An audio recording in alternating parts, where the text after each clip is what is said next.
బోనాల పండుగ సందర్భంగా ప్రజలందరూ మట్టి కుండల్లోనే బోనం సమర్పించాలని రాష్ట్ర రవాణా బీసీ సంక్షేమ శాఖ మంత్రి పొన్నం ప్రభాకర్ విజ్ఞప్తి చేశారు.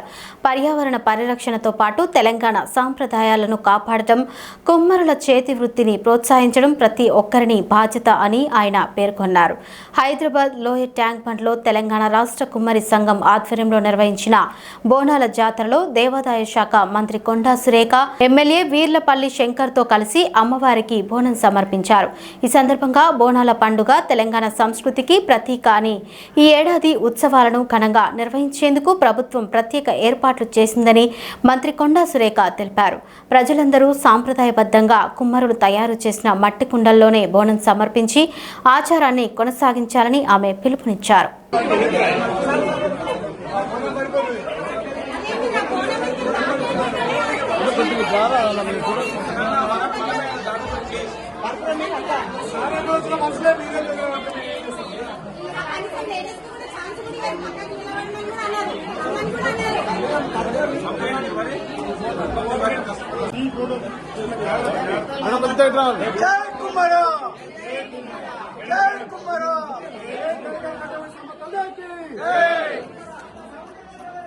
కరకాల కట్టమై సమతలేకే కరకాల కట్టమై సమతలేకే జై కుమ్మరా జై కుమ్మరా.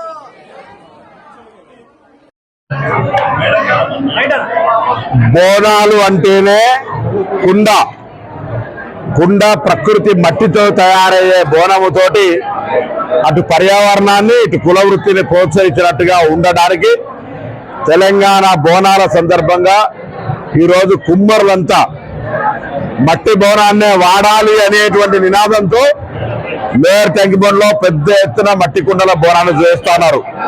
నేను తెలంగాణ ప్రజలందరినీ కోరుతా ఉన్నా, బోనం అంటే మట్టితో చేసిన బోనమే సాంప్రదాయము, శాస్త్రీయము. కాబట్టి తప్పకుండా నేను బోనం చేసే ప్రతి ఒక్కరిని కూడా కోరుతా ఉన్నా, అందరూ కూడా మట్టి బోనాల్ని వాడండి, కుమ్మరులను ప్రోత్సహించండి, పర్యావరణాన్ని ప్రకృతిని కాపాడి మంచి లోక కళ్యాణం కొరకు అందరూ కూడా ఆయురారోగ్యాలతోటి సమృద్ధి వర్షాలతోటి సర్వే చేర సుఖినోభవ అని ఎటువంటి ఇబ్బందులు లేకుండా జీవించే విధంగా ఆశీర్వచనం ఏమైనా అమ్మవారిని ప్రార్థిస్తామని కోరుకుంటాం.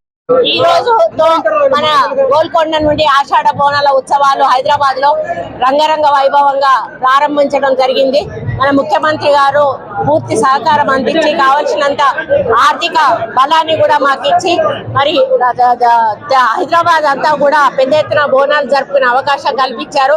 బోనం అంటే భోజనము, మరి ఆ భోజనాన్ని వండుకొని అమ్మవారి దగ్గరికి వెళ్ళి సమర్పించి మొక్కులు మొక్కుకుంటే తప్పకుండా తీరుస్తుందనేటువంటి ఒక విశ్వాసము. పూర్వకాలంలో ఒక గ్రామం మొత్తానికి ప్లేగు వ్యాధి వచ్చినప్పుడు వాళ్ళు ఒకటే మొక్కుకున్నారు, అమ్మ తల్లి నువ్వు మా ప్లేగు వ్యాధిని తగ్గిస్తే నీకు భోజనం సమర్పించుకుంటామని. అప్పటి నుంచి కూడా ఆనవాయితీగా ఇది దినదినంగా మరి అభివృద్ధి చెందుతూ వస్తూ ఉంది. మరి ప్రతిసారి కూడా టెంపుల్స్ పెరుగుతూ ఉన్నాయి, బోనాలు చేసుకునేటువంటి టెంపుల్స్. ఈసారి కూడా ఎక్కువ మంది రావడం కూడా జరిగింది మా దగ్గరికి. వాళ్ళందరికీ కూడా సహాయ సహకారాలు ఎండోమెంట్ నుంచి 100% ఉంటాయి. ఈ రోజు మేము అక్కడ ప్రారంభించి ఈ కుమ్మరి సంఘానికి సంబంధించినటువంటి బోనాలను కూడా ప్రారంభించడానికి రావడం జరిగింది. మరి బీసీలు అనే వాళ్ళు ఒక్కొక్కరికి ఒక్కొక్క వృత్తి ఉంటుంది. ఆ వృత్తిలో వాళ్ళు మరి గతంలో ఆ వృత్తి మీద బతికేవాళ్ళు. ఇప్పుడు ఆ వృత్తులన్నీ కూడా కుల వృత్తులు లేకపోవడం వలన వాళ్ళకి జీవనాధారం లేక బాధపడుతున్నారు. మరి ఈరోజు బోనాలు కూడా మనము కుండలలో కాకుండా మరి రాతండి వాటిలలో కానీ వేరే వాటిలలో వాడడం అనేది కుమ్మర్లను కొంత నష్టపరిచే కార్యక్రమం. తప్పకుండా కుమ్మర్లను ఎంకరేజ్ చేయాలంటే మనం మట్టి బోనం వాడాలి, ప్రకృతికి కూడా అది మరి ఇబ్బంది కాకుండా ఉండేటువంటి కార్యక్రమం. కాబట్టి మనం అందరం కూడా వాళ్ళను ఎంకరేజ్ చేయాల్సిన అవసరం ఉందని తెలియజేసుకుంటూ కుమ్మరి సంఘం ఈరోజు చేస్తున్న ఈ బోనాల పండుగ సందర్భంగా వాళ్ళందరికీ కూడా శుభాకాంక్షలు తెలియజేస్తూ మంచి వర్షాలు రావాలని, మంచి పంటలు పండాలని, తెలంగాణ సమృద్ధిగా ఉండాలని మా ప్రభుత్వం మరి రేవంత్ అన్నకు ఆశీర్వాదం, అమ్మవారి ఆశీర్వాదం 100% ఉండాలని కోరుకుంటూ సెలవు.